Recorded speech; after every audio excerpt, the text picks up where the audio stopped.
稽古に負けた。このままでは。ソフト続々ネオジオ CD。 こうしてこっち早く。そう。係長上手。いやいやいや。闇に召せよ。おやじ。リコ。野郎もキングも侍もソフト続々ネオジオ CD。 SNK.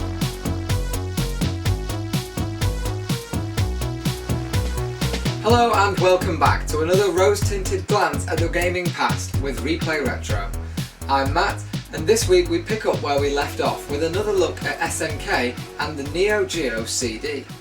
On last week's show we saw how the massively successful MVS arcade hardware was consolised at the beginning of the 90s, bringing gamers a true arcade experience in the home with direct copies of their favourite MVS arcade titles. We also saw how the AES console struggled to gain any real ground against its inferior competition due to the massive price tags associated not only with the hardware itself, but also the games, which were often more expensive than the consoles of competitors such as Sega's Mega Drive. In 1994, the AES still hadn't managed to successfully get a foothold in the market, yet SNK knew that vast numbers of gamers wanted the system but just couldn't afford it. The solution seemed clear. To increase sales, the price had to come down.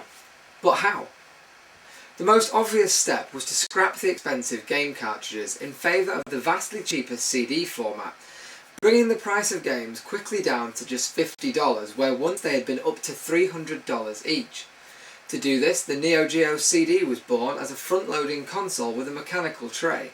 This first version was produced in a limited run of just 25,000 units to test the market, and was boxed in with the standard arcade stick previously found on the AES system. The system was technically identical to the AES, with the obvious exception of the way in which it received game data and saved player scores. The only non-format based hardware change was the switch from the Motorola 68000 processor to a cheaper Toshiba version aimed at lowering the cost of the console. Reception for the CD-based system was good, but not enough to warrant production of large quantities of CD-based games, and as a result a second version was released with more cost-cutting measures in place, and it's this version which has become the most common today. This time SNK had done away with the front-loading tray in favour of a much cheaper and more reliable pop-up top-loading hatch. The expensive arcade controller was also gone, replaced with a new control pad in keeping more with the consoles of the time, while still being capable of replicating the arcade experience, like its larger brother, thanks to a clever digital thumbstick with a satisfyingly good feel. This time SNK had nailed it, and despite complaints of long and frequent loading times thanks to the one-speed CD drive and limited memory cache, the console sold well, as the vast majority of gamers could now afford the machine they'd wanted. The Super Console was now within grabbing distance of the masses. But after 4 years, was it really still at the top of its game? Find out after we take a look at the hardware itself and a few of the games. So here we are with the Neo Geo CD console, and as you can see, this is the second version system, which is the top loader rather than the front loading tray. And again, it's a large system, just like the AES. It's a very big system. Again, struggling to fit it in camera very well here. It's quite a good looking system really, all around, and it's very uncluttered. On the top here you simply have this little vent. You have your power button there, and your power indicator LED. Then if you press here, you reveal the actual CD compartment. Closing that and moving to the front, we find our two controller ports, which are the same as the controller ports on the AES console. The controllers are interchangeable, so if you want to use the arcade stick from the AES, you can do that absolutely no problem, rather than using the lower price pad that was released to go with this, although the pad is perfectly good as it is. You will notice there's no memory card slot on here. That's because there was no need for the memory card with this system, because it has its own built-in memory, obviously because you can't store game saves to the cartridges, because there are no cartridges. The only downside of this, of course, is you can't transfer those saves to an arcade machine, but once again this is all about cost cutting and saving money and making the system cheaper. Around the side, you have nothing. On the back, you have your serial numbers and so on. Your power input. Your AV out. And the newly added, because the AES didn't have these, S-video out and component RCA cables out. So to me this is a massive improvement. I'm happy to sacrifice the quick load times of the cartridges and the memory card functionality to get component output. That is brilliant to have that. On the side again, nothing. And underneath, again, nothing. The control pad then, much smaller than the arcade stick, fits in the hand very nicely. 4 simple buttons here, your select and start buttons, and then your thumbstick here, which rather than being the analog thumbsticks that we're used to today on the PlayStation and Xbox for example, this is a normal digital one, so there are clicky switches in there and you can hear them as I roll it around. There you go, you can hear them just like the arcade stick. Essentially this is the arcade stick but miniaturized, and it has a really good feel on it. It's a very good feel. There's like a little bump there so that you can feel better where you are on the pad, but you do just sink into it very well, and it's absolutely brilliant. Considering this was a cost-cutting measure, it's just as usable as the arcade stick in my opinion. The games, of course, being CD based, just come in standard CD jewel cases, so this is Last Resort. You can see there. And then you, of course, just pop the disc into the tray and you're ready to play. So here we are, and once again we're filming the screen because this time we just couldn't get anything other than a black and white image. And to be honest with you, I'm starting to think that filming the screen is easier because then I can do my voice over the top anyway a lot more easily. So here we are with Last Resort. Let's just get into it. Once again you can choose your difficulty levels and go right up to MVS. I'm going to go for normal because I'm terrible at these kind of games anyway. And you get your instructions like you would on the AES.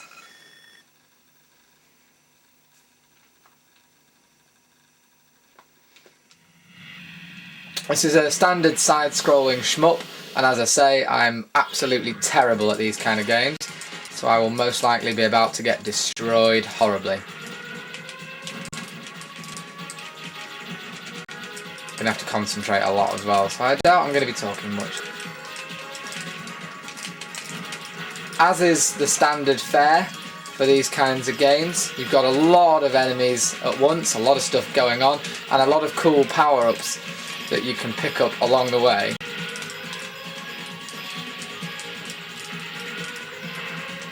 To help as you go. Including obviously this little orb thing that follows you around and gets upgraded. Eee, bad death, bad death.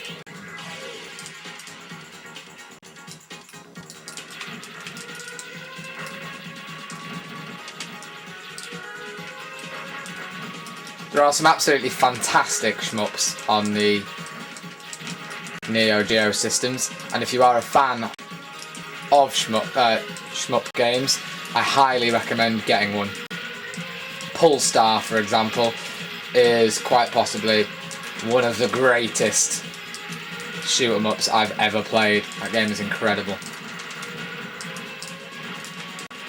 As you can see, there's loads going on the screen here. What you have to remember is that obviously these were all originally arcade games, and as such are designed to get through your lives as quick as possible to get you to put more coins in.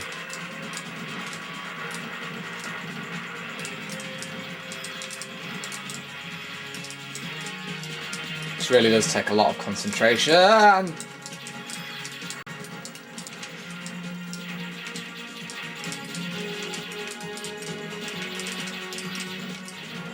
It doesn't help when enemies appear out of nowhere like that. I don't know if I'm supposed to be destroying those cars or what. Are they civilians? Ah, that wasn't fair. Right, so next up we're going to take a look at Metal Slug 2 from the obviously very popular Metal Slug series, which came out just after the CD system had been released. And I thought I'd give you an example here of the load times. As you can see, it's not completely unbearable. It's not great either, but it's tolerable.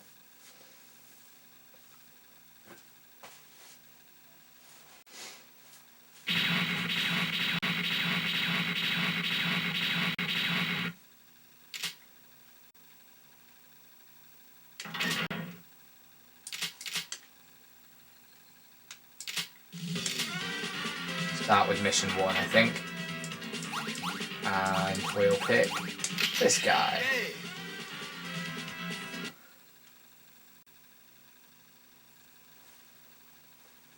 We load again. As I say, it's not the slowest loading in the world really, but it's not very quick either, and I can see why some people were annoyed by this, and why obviously the CD-Z system came along as an attempt to rectify it. Although it should be noted that its load times aren't drastically improved, really. Personally, I don't think this is much worse than the original PlayStation.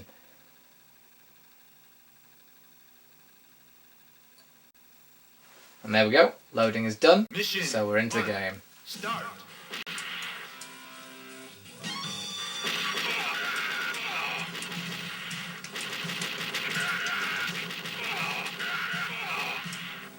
Thank you. So it's time to rescue some prisoners. That's what we're here to do. Heavy machine gun.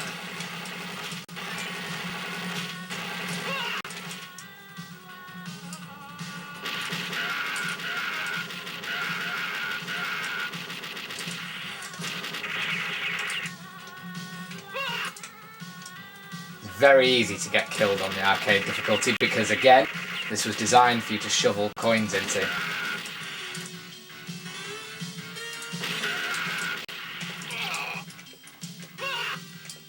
Unbelievable. That was the worst death ever. Let's be a girl. Thank you.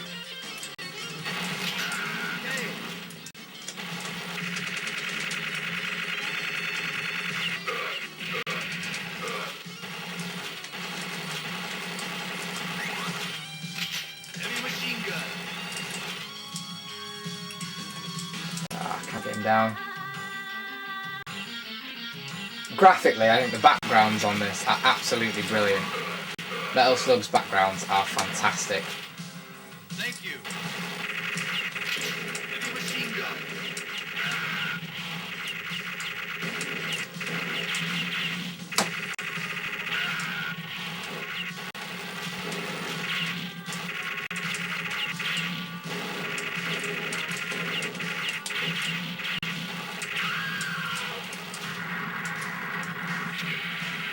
Really enjoyable series of games, the Metal Slug series, and I definitely recommend you pick one up if you have any kind of Neo Geo system at all, be it the Pocket, or the AES, or the CD system.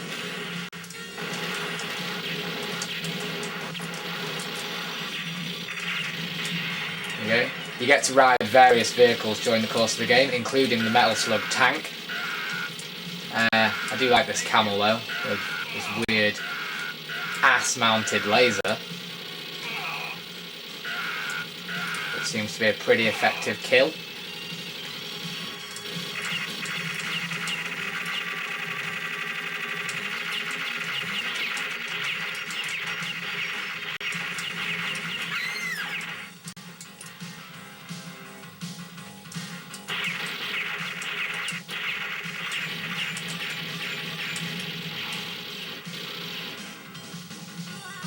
The style graphically of this game is so cool. Uh-oh.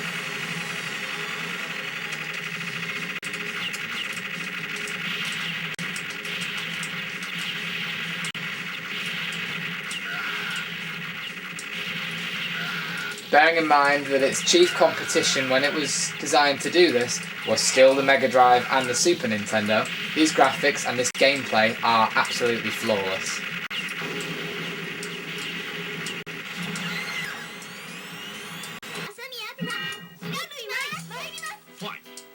Last up then, we're going to look at King of Fighters 99, so that you can basically see what the graphics in some of the later games were like and how they progressed from what we saw in the AES video last week to this. And you can tell that they are vastly better. Obviously, as the name suggests, this is 1999, and developers were now able to squeeze a lot more out of the system, including those amazing 2D jiggle physics on there. Just take a while to enjoy those, guys. 2D jiggle. My favourite kind of jiggle. I feel a little bit creepy for saying that now. I'm not going to take it back. I could edit that out and look less creepy, but I'm not going to.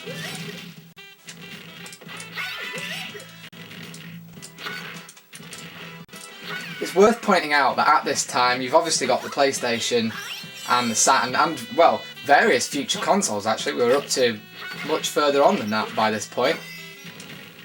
Which were pulling off 3D, which, as we've already said really, the Neo Geo just couldn't do.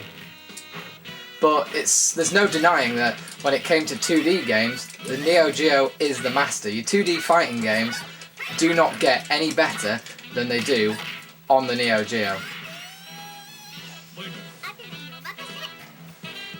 It may not have been capable of doing the 3D stuff, but all this awesome 2D gaming, Metal Slug, King of Fighters, Aero Wings, Polestar, all of these amazing 2D games are the reason that this went on to outlive all the consoles that came after it.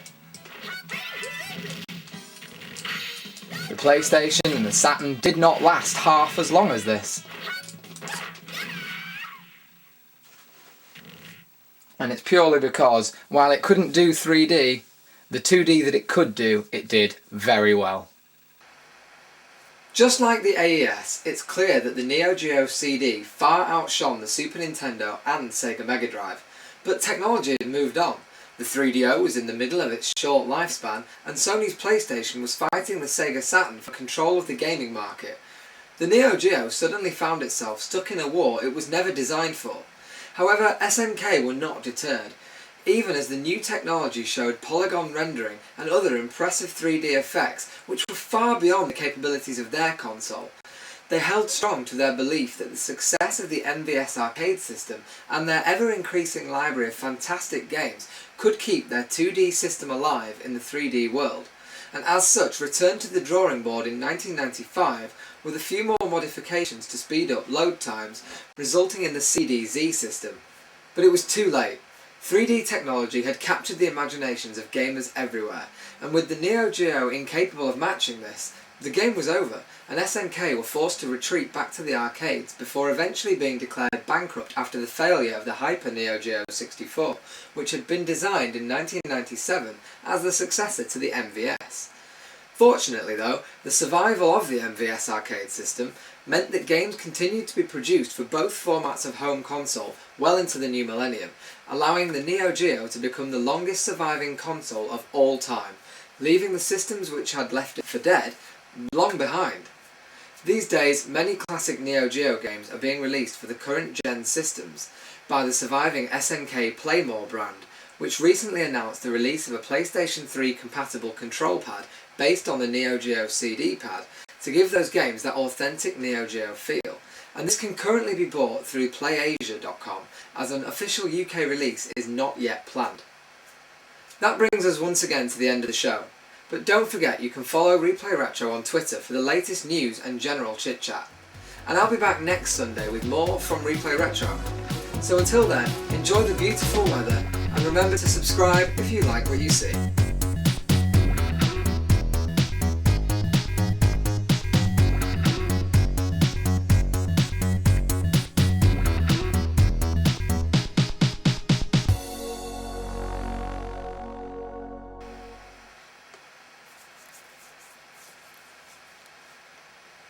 I'm rewinding the auto cue. Talk amongst yourselves.